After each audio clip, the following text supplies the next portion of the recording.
Hello everyone, कैसे हैं आप लोग। उम्मीद करता हूँ आप लोग अच्छे होंगे। तो आज की इस वीडियो में ट्वेल्थ क्लास का हिस्ट्री का, जी हाँ, ट्वेल्थ क्लास का हिस्ट्री का हम लोग जो पढ़ रहे हैं ये पार्ट 3 है। सब्जेक्टिव का पार्ट 3 है।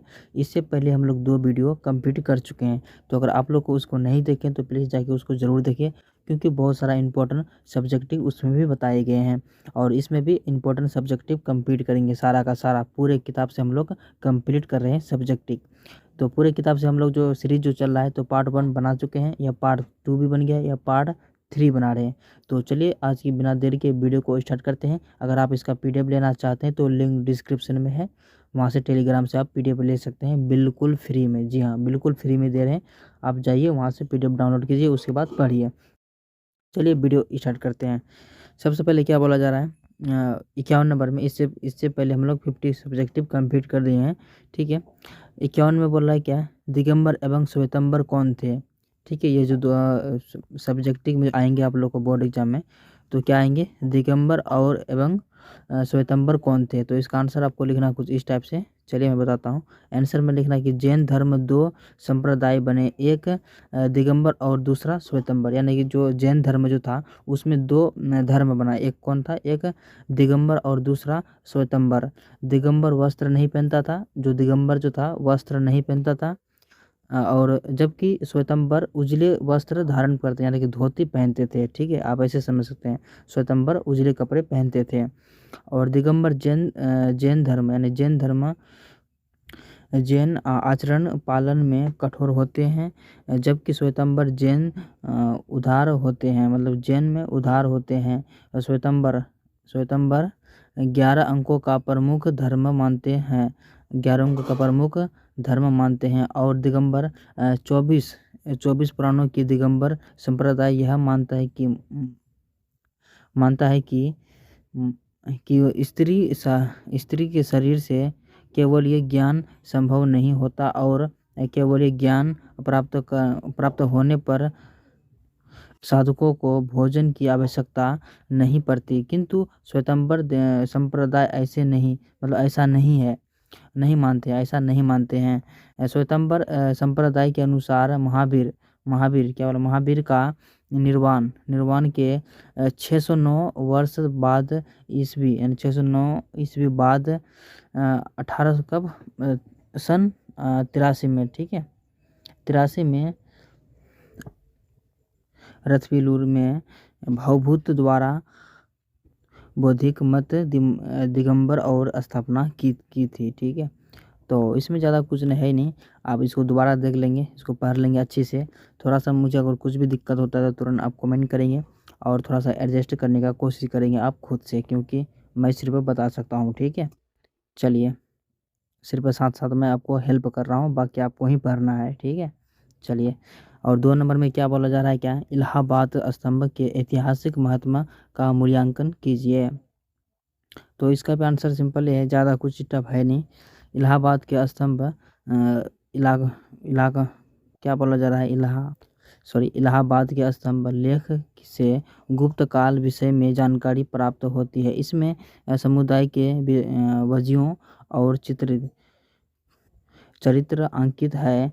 हरिसेन क्या बोला जा रहा है, हरिसेन नामक कवि, हरिसन मतलब हरिसेन क्या थे, एक कवि थे। नामक कवि ने संस्कृति में इसे लिखा कि उस काल की राजनीतिक, सामाजिक व आर्थिक अथवा अवस्था, ठीक है, अवस्था, भाषा व साहित्य की उन्नति एवं उसकी 9 विजयों का वर्णन है। तो बस इसको भी पढ़ लेंगे अच्छी तरीके से आप। चलिए, और 53 नंबर में क्या बोला जा रहा है, एहोल अभिलेख का ऐतिहासिक का महत्व क्या है। एहोल अभिलेख का ऐतिहासिक महत्व क्या है।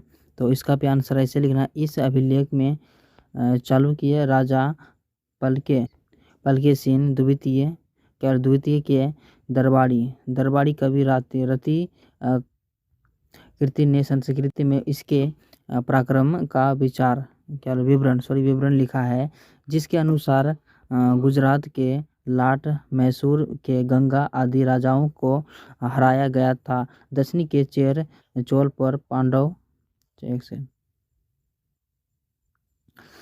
शासकों को भी हराया गया था। सन 620 ईस्वी में उसने हर्ष को नर्मदा नदी के तट पर हराया था। जबकि पुल के सिन द्वितीय ने पल्लव शासक नरसिंह वर्मन से टक्कर ली। तो फिर उसके पश्चात यानी उसके बाद 642 ईस्वी में लड़ता हुआ युद्ध क्षेत्र में उसके हाथों मारा गया था। इसको भी पढ़ लेंगे, छोटा छोटा क्वेश्चन है, अच्छा क्वेश्चन है। चलिए, और आगे बोला जा रहा है कि दिल्ली के लौह स्तंभ अभिलेख का क्या महत्व है। लौह स्तंभ का क्या महत्व है दिल्ली का। दिल्ली में कुतुब मीनार के पास लौह स्तंभ पर किसी चंद्र नामक राजा का अभिलेख खुदा हुआ मिला है। यह अभिलेख चंद्रगुप्त विक्रमादित्य के नाम से अब जोड़ा जाता है। इस अभिलेख पता चलता है कि चंद्र से पश्चिमोत्तर दिशा में और एक बंगाल में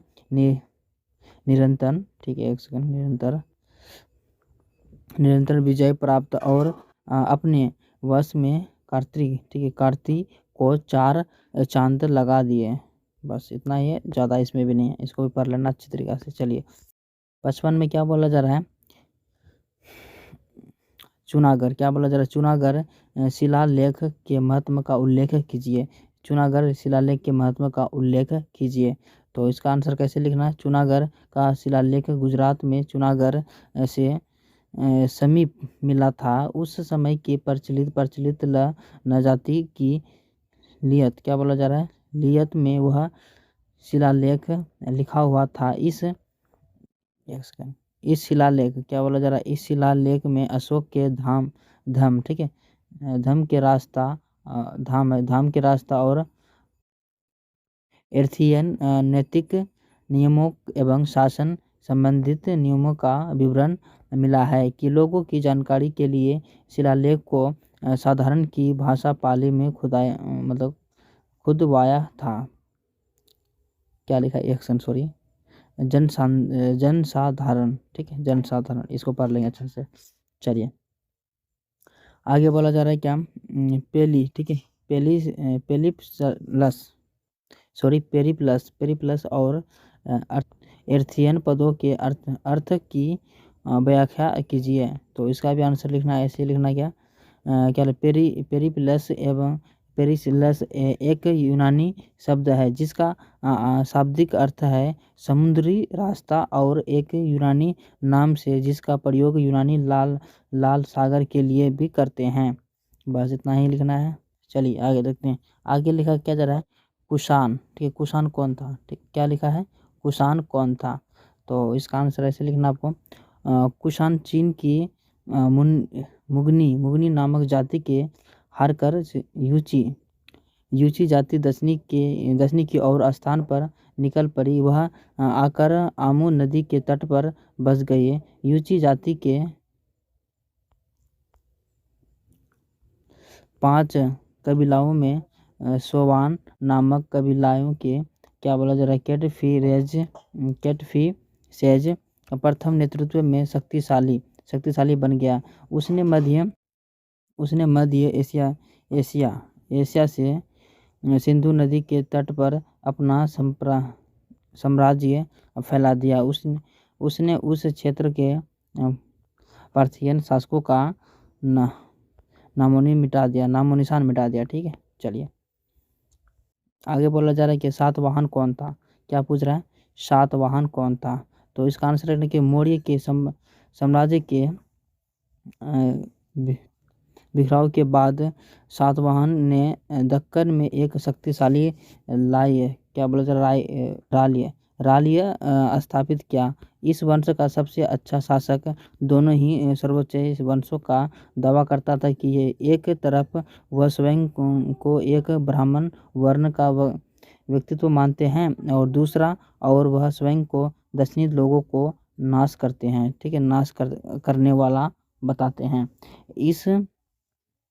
इस बात का भी दावा करता है कि चारों वर्गों में मध्य स्तर और क्या बोला जा रहा है, वर्णीय विवाह नहीं होते हैं, लेकिन कुछ समय बाद साक्ष्यों द्वारा क्या बोला जा रहा है, प्रमाणित हो जाता है कि सातवाहन सखे के राजा